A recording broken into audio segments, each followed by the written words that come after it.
friends, I, Dr. Pooja Grover. Welcome to my channel. आज हम बात करेंगे पाइथन प्रोग्रामिंग के अंदर बूलियन डेटा टाइप्स की और डिफरेंट ऑपरेटर्स की जो कि पाइथन के अंदर यूज़ होते हैं। और ये चीज़ें बहुत बेसिक हैं जो कि हम पहले भी पढ़ चुके हैं अलग अलग लैंग्वेजेस के अंदर, लेकिन इसको पढ़ना इसलिए ज़रूरी है क्योंकि ये उस सीक्वेंस में बहुत ही ज़्यादा हेल्पफुल रहता है जब हम किसी लैंग्वेज को शुरुआत से डिस्कस करते हैं। तो सबसे पहली चीज़ आती है कि बूलियन वैल्यूज़ क्या होती हैं। जो वैल्यूज़ किसी भी एक्सप्रेशन के अंदर या तो ट्रू रिटर्न करें या फिर फॉल्स रिटर्न करें, तो उन वैल्यूज़ को हम बूलियन वैल्यूज़ कहते हैं। जैसे अगर कंपैरिजन किया जाए दो चीज़ों का, तो वो चीज़ जब कंपेयर होती है तो वो तो आंसर ट्रू देगी या फॉल्स देगी। इस एग्जाम्पल में देखें, प्रिंट 5 ग्रेटर देन 3, तो 5 3 से ग्रेटर है, तो इसका जब आंसर आएगा तो वो ट्रू आएगा। नेक्स्ट है 77 इक्वल्स 9, तो ये दोनों इक्वल नहीं है, तो इसका जो बूलियन आंसर है वो फॉल्स होगा। थर्ड 11 लेस देन 9, तो ये भी नहीं है, दैट मीन्स 11 लेस नहीं है, इसका मतलब इसका आंसर ट्रू रहेगा। तो इस तरीके से हमें आंसर्स डिस्प्ले होते हैं बूलियन एक्सप्रेशंस के। बूलियन एक्सप्रेशंस को हम इफ स्टेटमेंट के साथ भी रन कर सकते हैं, लगा सकते हैं, और based upon the answer if के अंदर जो भी कंडीशन लिखी होती है वो एग्जीक्यूट होती है। जैसे x equals to 400 and y equals to 55। If x greater than y, जो कि है x की वैल्यू 400 है, y की वैल्यू 55 है, तो ये कंडीशन ट्रू हुई। अगर ट्रू है तो ये वाला स्टेटमेंट एग्जीक्यूट होगा, x is greater than y, screen के ऊपर ये आंसर आएगा। अगर बाय चांस ये स्टेटमेंट बूलियन स्टेटमेंट आपकी फॉल्स आती, तो हम जो स्टेटमेंट एग्जीक्यूट करते वो एल्स के साथ जो लिखा है वो यूज़ करते। तो इस तरीके से हम इफ के साथ भी अपनी बूलियन एक्सप्रेशंस को यूज़ कर सकते हैं। नेक्स्ट, बूलियन फंक्शंस को हम डायरेक्टली भी यूज़ कर सकते हैं किसी भी वैल्यू को इवैल्यूएट करने के लिए, ट्रू या फॉल्स। इसको लिखने के दो तरीके हो सकते हैं, पहला तरीका ये है और दूसरा तरीका ये है। दोनों का आंसर सेम ही आएगा। जैसे अगर मैंने कहा x equals to high, y equals to 25, तो दैट मीन्स मैं प्रिंट कराना चाहती हूँ Boolean, that means is it true या फॉल्स। तो बूल x, तो x के अंदर हाई है, दैट मीन्स स्ट्रिंग वेरिएबल है और यही हमने दिया था, तो it will be true. And y के अंदर 25 है, तो it will also be true. तो चाहे हम इसको डायरेक्टली पास कर दें, चाहे हम किसी वेरिएबल में स्टोर करके वेरिएबल को पास कर दें, दोनों का आंसर आपको सेम ही मिलेगा, बस तरीका अलग अलग है उसको लिखने का। उसके अलावा अगर बूलियन वैल्यूज़ को देखें हम, तो ज़्यादातर वैल्यूज़ ट्रू ही होती हैं एक्सेप्ट फ्यू। जैसे सारी स्ट्रिंग ट्रू रहती है, लेकिन अगर कोई स्ट्रिंग एम्प्टी स्ट्रिंग है तो उसका आंसर आपको फॉल्स मिलेगा। सारे नंबर्स जब हम चेक करेंगे बूलियन फंक्शन के थ्रू, तो वो ट्रू रहते हैं एक्सेप्ट ज़ीरो के। अगर ज़ीरो पास होगा तो वो फॉल्स देगा। जितनी भी लिस्ट है, टपल है, सेट है, डिक्शनरी है, ये सब डिफरेंट डाटा टाइप्स है जो हम आगे जाके डिटेल में पढ़ेंगे। तो ये सारे भी ट्रू रहते हैं एक्सेप्ट अगर इनके अंदर 1 पास होता है, तो इसका मतलब Boolean function false value return करेगा।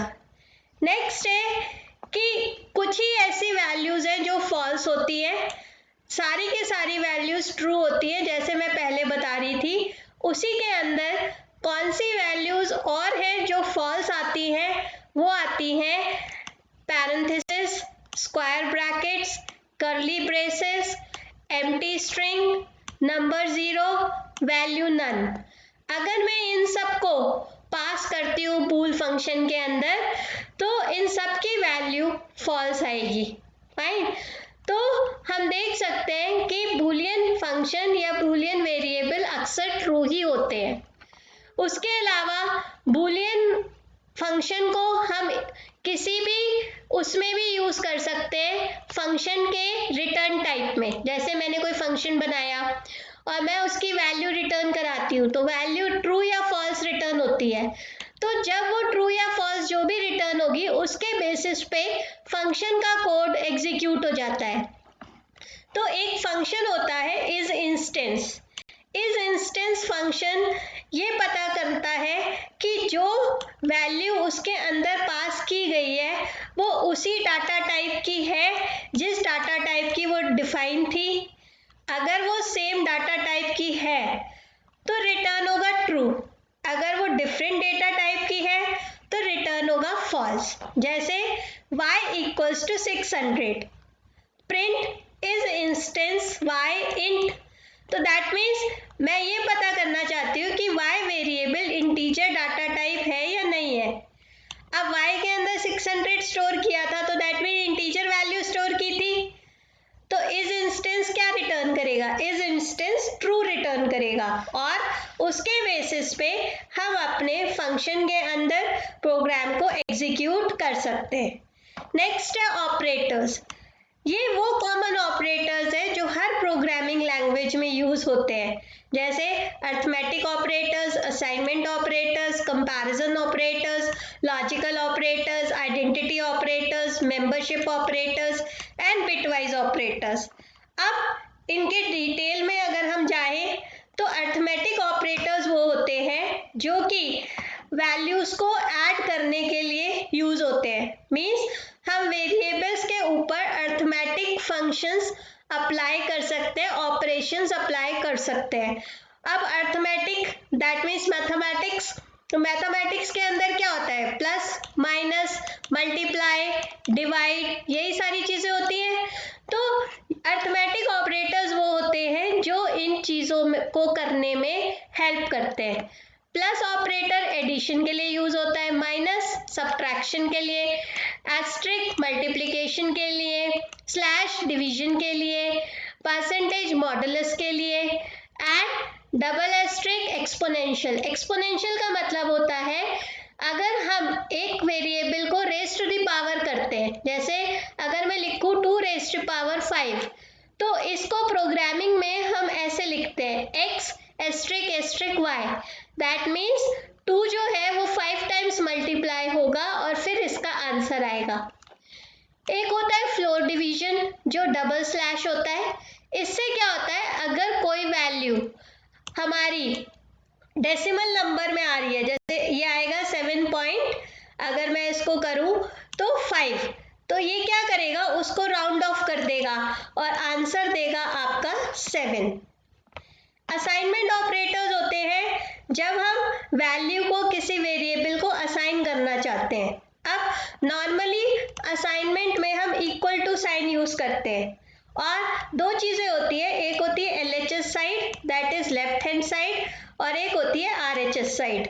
अब अगर मैं ये लिखूं कि x equals to x plus 5, अब इसमें मुझे क्या करना पड़ रहा है, x के वेरिएबल को 2 बार लिखना पड़ रहा है, एक बार LHS साइड में, एक बार HSS साइड में, RHS साइड में। अब अगर हम असाइनमेंट ऑपरेटर्स को यूज करें तो इसकी मदद से हमारी कोडिंग थोड़ी सी शॉर्ट हो जाती है। अगर मैं लिख दूं x प्लस इक्वल टू 5 तो ये दोनों स्टेटमेंट सेम है। तो ये काम होता है असाइनमेंट ऑपरेटर्स का, जहाँ पे हम शॉर्टकट वे में वैल्यूज को दे सकते हैं, जैसे equal to, plus equal to, minus equal to, multiplication equal to, divide equal to, modulus equal to. तो अगर मैं x इक्वल टू 5 लिखूं और x इक्वल टू 5 ये तो सेम ही रहेगा, और अगर मैं यहाँ लिख x प्लस इक्वल टू 3 और x equals to x plus 3, तो ये दोनों सेम है, तो ये कभी भी सिंटेक्स एरर नहीं देते प्रोग्राम को एग्जीक्यूट करते वक्त। नेक्स्ट आता है कंपैरिजन। कंपैरिजन होता है जब हम दो चीजों को कंपेयर कर रहे हैं और ये पता करना चाह रहे हैं कि वो इक्वल है या फिर नहीं है, सेम चीज ट्रू या फॉल्स। तो यहाँ पे आपको दो ही आंसर मिलेंगे और उसके बेसिस पे आपका जो भी कोड है वो एग्जीक्यूट होगा। जैसे इक्वल टू, दैट मीन्स क्या x और y दोनों सेम है या नहीं है। x के अंदर 5 है, y के अंदर 5 है, तो दैट मीन्स x की वैल्यू और y की वैल्यू दोनों की सेम टू सेम है, तो ये रिटर्न करेगा ट्रू। और उसके बेसिस पे हम कंडीशनल ऑपरेटर्स या कंडीशनल स्टेटमेंट्स को एग्जीक्यूट कर सकते हैं। कंडीशनल स्टेटमेंट्स होते हैं जैसे इफ, व्हाइल, डू व्हाइल, ये सारे। नॉट इक्वल टू, क्या ये दोनों आपस में बराबर नहीं है। Greater than, less than, greater than equal to, less than equal to, इनको हम मैथ्स में भी बहुत बार यूज करते हैं। सेम चीज हम प्रोग्रामिंग में भी यूज करते हैं। नेक्स्ट है logical operators. Logical that means दो कंडीशन है, एक आपकी LHS साइड में है और एक आपकी RHS साइड पे है, फाइन। अब मैं इन दो कंडीशन को कंपेयर करना चाहती हूँ कि आज बादल हो रहे हैं, इसका मतलब है आज बारिश होगी। तो क्या है, हमने दो अलग अलग स्टेटमेंट्स दिए और उन दोनों स्टेटमेंट्स को कंपेयर करने की कोशिश की, लॉजिकली कंपेयर करने की कोशिश की। तो हम उन कंडीशंस के कंपैरिजन को लॉजिकल ऑपरेटर्स से अचीव करते हैं, जैसे एंड ऑपरेटर, और ऑपरेटर, नॉट ऑपरेटर। ये भी आपको जो वैल्यू रिटर्न करते हैं ट्रू या फॉल्स ही रिटर्न करते हैं। अगर एंड क्या करता है, returns true if both the statements are true, means x less than 5, x less than 10। अब x के अंदर अगर मेरी कोई वैल्यू है 3, तो इसका मतलब x लेस देन 5 है, ट्रू हो गया। x लेस देन 10 है, ट्रू हो गया। तो दोनों स्टेटमेंट ट्रू है। एंड ने क्या किया, दोनों कंडीशन कंपेयर की, जब ये ट्रू हो गई तो इसके साथ जो स्टेटमेंट्स लिखे हैं वो एग्जीक्यूट हो गए।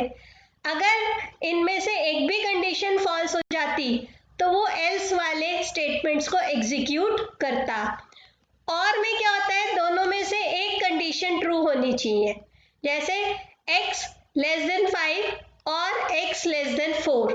अब वो ये कह रहे हैं कि क्या x लेस देन 5 है, अब एक x है, x के अंदर मैंने क्या किया, 7 लिख दिया। अब x लेस देन 5 नहीं है, ये कंडीशन फॉल्स हो गई, और x लेस देन 4 ये ट्रू हो गई। तो दोनों में से एक कंडीशन भी ट्रू हो जाती है तो स्टेटमेंट ट्रू होता है और वो उन्हीं स्टेटमेंट्स को एग्जीक्यूट करता है जो पहले वाले ब्रेसेस के अंदर लिखे हैं, जैसे इफ के साथ हम लिखते हैं। नॉट होता है जो रिजल्ट को उल्टा कर देता है, रिजल्ट ट्रू है तो फॉल्स कर देता है, फॉल्स है तो ट्रू कर देता है। अब एक एग्जाम्पल है, a equals to Ajay Payal, b equals to Ajay Payal. मैंने दो वेरिएबल लिए, उनके अंदर स्ट्रिंग्स पास की, it is just like a array. अब एक थर्ड वेरिएबल लिया c, उसके अंदर a की वैल्यू असाइन कर दी। अब अगर हम लिखते हैं print a is c, print a is c, तो मैं क्या करना चाह रही हूँ कि मैं ये पता करना चाह रही हूँ कि क्या c सेम ऑब्जेक्ट है a के जैसे है। क्यों? क्योंकि c के अंदर वही वैल्यूज हैं जो a की थी और c जो ऑब्जेक्ट बना है नया वो सेम टाइप का बना है जैसा a है, इसीलिए ये स्टेटमेंट आपको ट्रू रिटर्न करेगा। अब एक मैंने लिखा a इज b, क्या a b जैसा है, तो ये फॉल्स देगा। क्यों? क्योंकि यहाँ पे कंपैरिजन ऑब्जेक्ट टाइप का हो रहा है, तो वो चीज नहीं है कि a b ऑब्जेक्ट के जैसा नहीं है, हालांकि उसके कंटेंट उन दोनों के सेम है। तो अगर मैं कंटेंट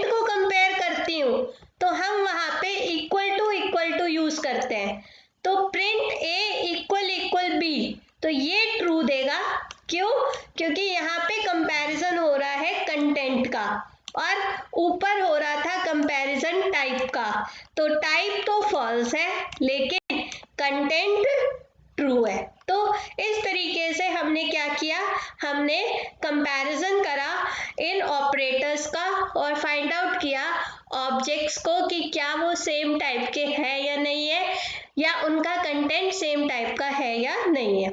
नेक्स्ट आता है मेंबरशिप ऑपरेटर। मेंबरशिप ऑपरेटर्स इसलिए यूज होते हैं कि मैं ये पता करना चाहती हूँ, जैसे today is a rainy day, rainy, तो क्या रेनी वर्ड जो मैं दे रही हूँ वो इस स्टेटमेंट में है? अगर वो है तो that means rainy is a member of the statement string, that is today is a rainy day. अगर मैं लिख दूं कि today is a rainy day Sunny, तो सनी इस स्ट्रिंग के अंदर नहीं है, वो इस स्ट्रिंग का मेंबर नहीं है। तो इस टाइप के जब हम टेस्ट करना चाहते हैं और किसी सीक्वेंस के अंदर एक ऑब्जेक्ट प्रेजेंट है या नहीं है वो पता करना चाहते हैं, तो वहां पे हम मेंबरशिप ऑपरेटर को यूज करते हैं। जैसे कोई एम्प्लॉय है, वो उस कंपनी का मेंबर है या नहीं है, तो उस टाइप का कंपैरिजन होता है। तो वो कैसे होगा, उस एम्प्लॉय के उस कंपनी के सारे एम्प्लॉयज की लिस्ट आ जाए, फिर जिसको हम ढूंढ रहे हैं वो उससे कंपेयर किया जाए, अगर है तो मेंबरशिप ऑपरेटर ट्रू हो गया, अगर नहीं है तो वो फॉल्स हो गया। इसमें दो ऑपरेटर्स आते हैं, एक इन और एक नॉट इन। इन का मतलब है it returns true if A sequence with the specified value is present in the string. अगर प्रेजेंट है तो ट्रू रिटर्न होगा। नॉट इन भी ट्रू तब रिटर्न होगा जब वो उसका मेंबर नहीं है, अगर वो उसका मेंबर है तो ये फॉल्स रिटर्न होगा। तो देखा हमने कि हम देख रहे हैं कि हर जगह बूलियन वैल्यूज ही आपकी आंसर में आ रही हैं जब हम ऑपरेटर्स को यूज कर रहे हैं अपने पाइथन प्रोग्रामिंग में या किसी भी प्रोग्रामिंग में। जैसे x equals to apple banana, print pineapple not in x, pineapple x का पार्ट है या नहीं है, नहीं है, तो नॉट इन क्या हो गया, ट्रू हो गया। तो जब ये आंसर एग्जीक्यूट होगा तो इसका आंसर ट्रू आएगा, बिकॉज ये जो सीक्वेंस पाइनएप्पल है ये सीक्वेंस इस सीक्वेंस में प्रेजेंट नहीं है जो हमने इस वेरिएबल को दिया है। इस वेरिएबल को हमने दिया है एप्पल और बनाना। नेक्स्ट आता है आइडेंटिटी ऑपरेटर्स। आइडेंटिटी ऑपरेटर्स दो ऑब्जेक्ट्स को कंपेयर करते हैं, and identity operators are used to compare the objects not if they are equal but if they are actually the same object with the same memory location.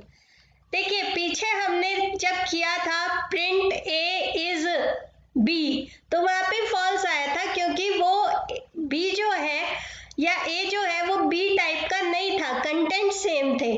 यहाँ पे identity operators उनके contents को compare नहीं करेगा, वो ये compare करेगा कि क्या उनकी मेमोरी लोकेशन सेम है।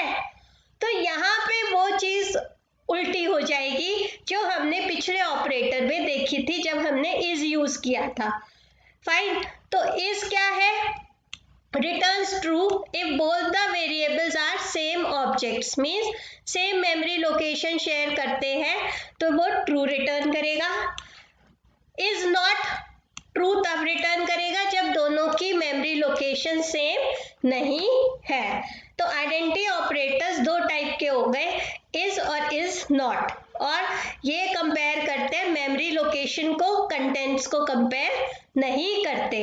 इक्वल टू कंटेंट्स को कंपेयर करता है। नेक्स्ट है bitwise operators. We will be discussing about the bitwise operators.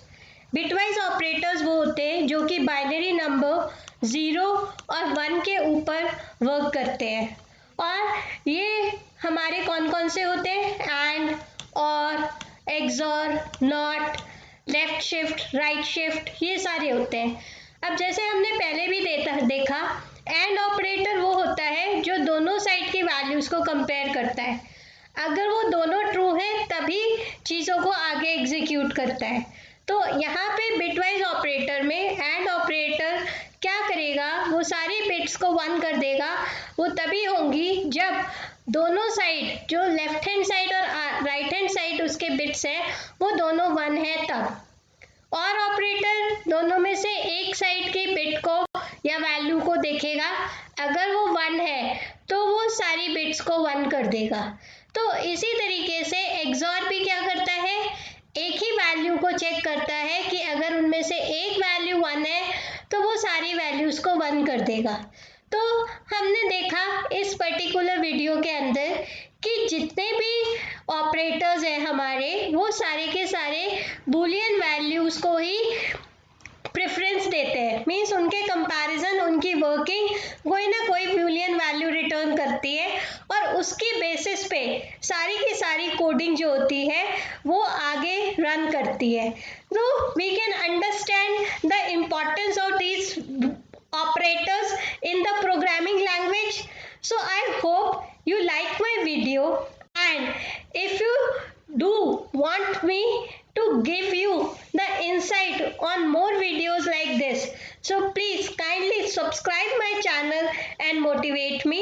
If you have any doubts related to the video or the content, please send the message in the comment box. I will be very happy to acknowledge and answer all your doubts. So stay connected and have a happy and a wonderful day. Thank you.